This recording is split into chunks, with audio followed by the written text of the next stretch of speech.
Hello, this is Victor Davis Hanson for the Daily Signal. Recently, I say in the last 2 years, but especially the last 3 months, there's been an increasing demonization of Israel, and by association, Jews who support it. We've seen these campus protests on American universities where they have these signs, "From the river to the sea." That's an eliminationist slogan that Israel would be wiped off the map from the Jordan River all the way into the Mediterranean seas and, I guess, dumped into it. And of course, we've had anti-Semitic incidents of students chasing Jewish students into a library and trapping them there, roughing them up on campus, demonstrations where they get quite violent and they're overtly and proudly anti-Semitic. And the point is, what's behind all this? Why in America now? Because after all, there are more Jewish citizens, or at least roughly comparable, in the United States than there are in Israel, which has about 2.5 or 2 million Arabs and a number of Christians as well. So why in the so-called bastion of Jewishness in the West, here in the United States, which has avoided the anti-Semitism of Europe and the Middle East, why is it starting to come out now? What's behind this? And from people that you wouldn't expect it from. Well, the first is DEI, diversity, equity, inclusion, divided the nation into a 70-30 binary. It was dreamed up by Obama because he felt he didn't have enough traction with the old binary of 12% blacks being victimized, which was true, they were, by the 88% whites, when due to immigration, the country was no longer 90% white. So he bundled a new group and said, it doesn't matter how wealthy you are, it doesn't matter what your class is. If you're not white, you are a victimized, oppressed person with legitimate grievances. But what that did is it allowed people exemptions. So you didn't question somebody's performance on the job or how somebody was hired. If it was race-based, because that would be insulting or racist. But it also did another thing. It meant that people could express themselves in racist, biased fashion, but if they were from that protected binary, you couldn't say anything. Now, that had been true of the black community, unfortunately, for a long time. I can't think of a major black leader other than Martin Luther King that didn't voice anti-Semitic tropes. I mean, Jesse Jackson said, "Hymietown," the Reverend Jeremiah Wright said, "Dim Jews won't let me see." Obama, remember Farrakhan called Jews termites and a gutter religion. Al Sharpton said, I'll put on my yarmulke and you come over here, and he had all this about diamond merchants. Pretty bad stuff. No need to get into Kanye West, what he said. Malcolm X said a lot of very anti-Semitic things. So it was there, and that was based on you don't dare call a black leader an anti-Semite or being biased given his protected status as a victim. So DEI allowed people to express overt anti-Semitism, sometimes cloaked as anti-Israelism, without repercussions. The second is demography. There had traditionally been about, 6 to 7% of the population was Jewish, and maybe 1% was Muslim, and that has radically changed now, mostly through immigration, and the Muslim birth rate in the United States is about 2.6, and the all other ethnic groups, white, black, it's about 1.7, and that population is about 5 million, and it's projected to increase to a number higher than the Jewish population. But you can see the trends already, and then you have to factor into that it's very hard for a Muslim to be secular, agnostic, atheistic, Christian. But in the case of Jews, they're more and more being secularized or intermarrying much more, and their support of Israel is not contingent on their being Jewish.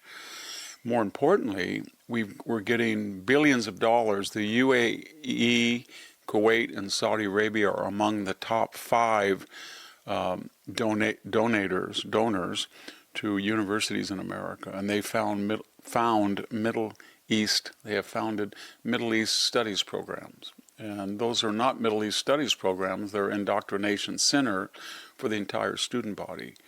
So demography means that people feel that in states like Michigan, the future will be you have to say something critical of Israel. And remember El Said, the candidate in the Democratic primary, said he didn't want to really criticize anything about Iran, and if he said anything positive about the United States taking out or Israel taking out this atrocious leader Khamenei, the supreme leader, then his constituency in Michigan would be upset. That was kind of an admission that there's a growing minority in America that hates Israel, and they have a lot of money, and they're gaining political clout, and that's going to increase.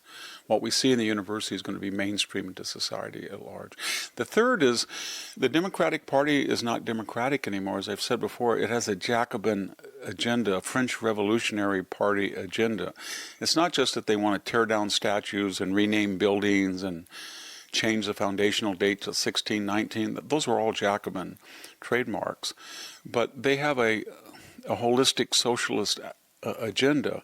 Open borders, illegal immigration mainstream, mass amnesties, no cash bail, critical legal theory, DEI, and massive cuts in defense, raising taxes and more entitlements, of course, in the New Green Deal. But embedded in that agenda is anti-Israelism and indifference to anti-Semitism. I say embedded because that's a non-negotiable agenda. If you want to be nominated for an office in the Democratic Party, you can't come out for pipelines or more drilling, drill baby drill. You can't say we need tougher criminal prosecutions. You can't say, I love the wall, it's a good idea. You can't say anything. And by that same reasoning, you cannot say you support wholeheartedly Israel. Anybody who does so in the Democratic Party, like John Fetterman, the senior senator from Pennsylvania, becomes persona non grata in his own party. Finally, there is a sense that the institutions of the United States that bequeath laurels and mainstreaming and adulation, they're all left-wing. All the awards are left-wing, all the book reviews, the major venues are left-wing, the major media is left-wing. And a lot of people feel that they've been in the wilderness, they've been pelted with this left-wing hailstorm, and at some point they get tired and they want to come out of the storm. And so we've seen people at the Bulwark, for example, who have flipped over, and now they receive adulation. So when Tucker Carlson said he was going to interview a number of really strident anti-Semites and anti-Israelis, and he wants to have Graham Plattner, the notorious nominee, would-be nominee, he is the nominee now, from Maine, who had a Totenkopf Death Head's Nazi tattoo on him, then there were people, he immediately won a New York Times interview. The New Yorker wants to interview him. Atlanta writes about him. They would not have touched Tucker Carlson 2 years. So there's a sense that in this growing momentum, a lot of people want to piggyback on it, whether for clicks, especially foreign audiences. We're starting to learn that a lot of our people on the left that hate Israel and a lot of the people on the right that do get enormous audiences overseas, mostly from the Middle East. So you add this all together, and for many people without strong convictions, they look at the ledger and they say, well, the DEI community is anti-Israel, and probably many of them think they can be anti-Semitic without consequences. The demography is there, the money is there, the whole left-wing agenda is a parcel, so you can't really defect from it. You have to embrace it if you're a Democrat. And there's some money to be made, or there's some power to be gained, or there's some approval to be had.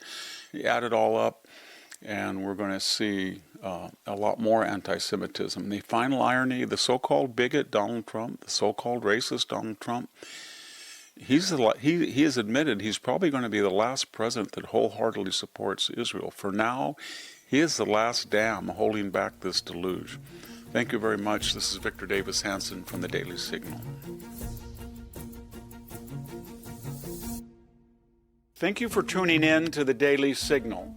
Please like, share, and subscribe to be notified for more content like this. You can also check out my own website at victorhanson.com and subscribe for exclusive features in addition.